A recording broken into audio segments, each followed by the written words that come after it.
Hey guys, it's Tomatoda.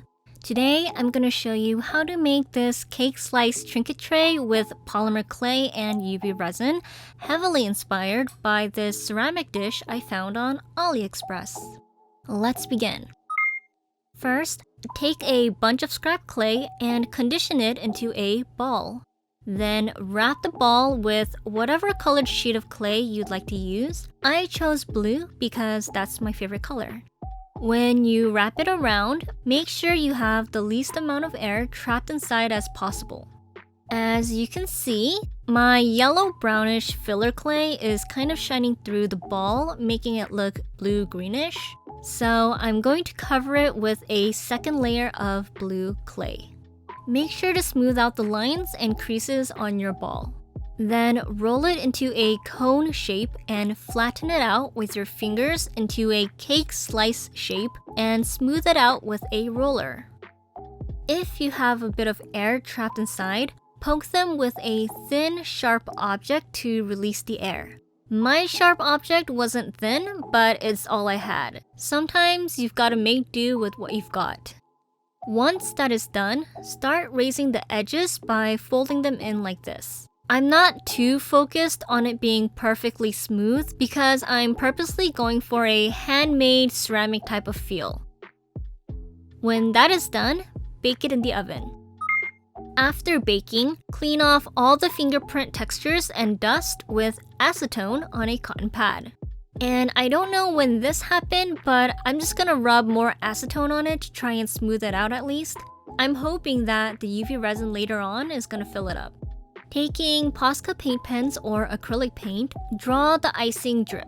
My personal advice is that it's always better to do several thin coats rather than one thick coat.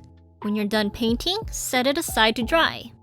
Now, working on the sprinkles, take a bit of whatever colored clay you'd like to use and roll them into thin rods. Then, set them straight on a piece of paper and bake them in the oven. In the meanwhile, using a piping tip, we're gonna pipe out some clay.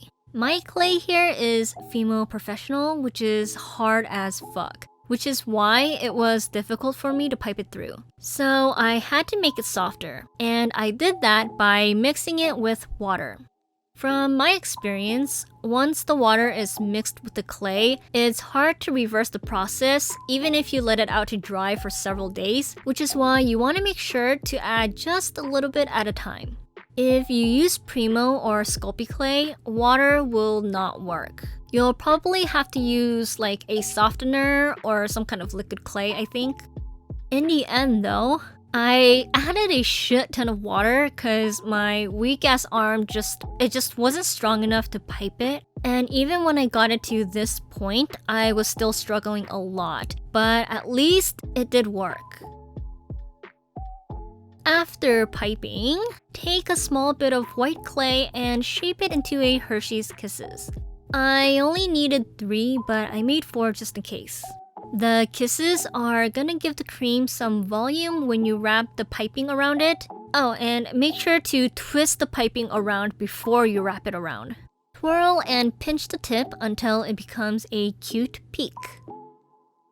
Repeat 2 more times.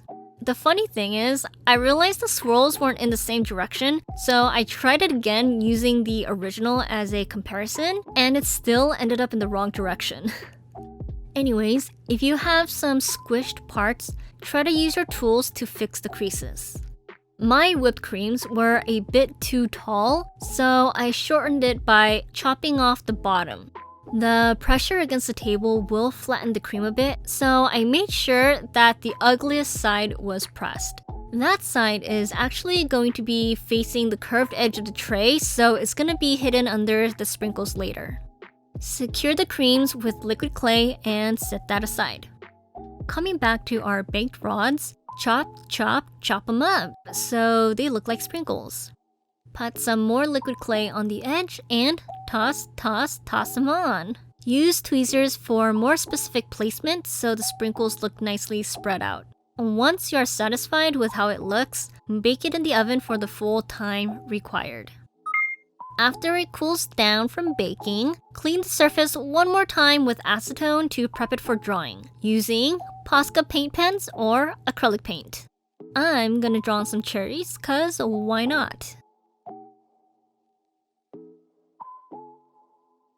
After the paint fully dries, it's time to coat everything with UV resin.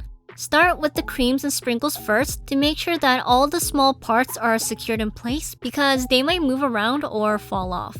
I usually like to do 2 thin coats of UV resin using a flat paintbrush. The first round is to lay down a base coat, secure everything in place, and to fill in any gaps. While the second coat is to smooth out the surface, the texture, and any other imperfections. Lightly pop all the bubbles using a lighter and cure it under a UV lamp for the full time required. Then repeat the same process a second time, focusing on the smoothness. If you require a third coat, go ahead. Next, coat the sides and back of the trinket tray 2 times.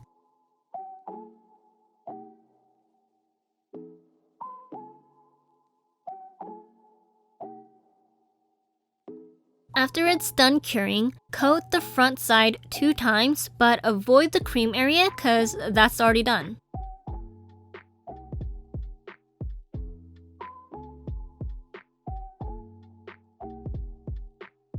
Unfortunately, there were a bunch of tiny bubbles after my second coat, so I needed to do a third coat. And voila! Smooth and shiny! The cake slice trinket tray is done! You can use it to hold your earrings, your rings, or your 2 remaining brain cells. This is actually my 3rd time recording the audio for this because my last 2 remaining brain cells just wouldn't work, so yeah, my voice is like disappearing. Anyways, thank you guys for watching. I hope you guys have a great day. Don't forget to subscribe, leave a comment. Love you guys. Bye bye.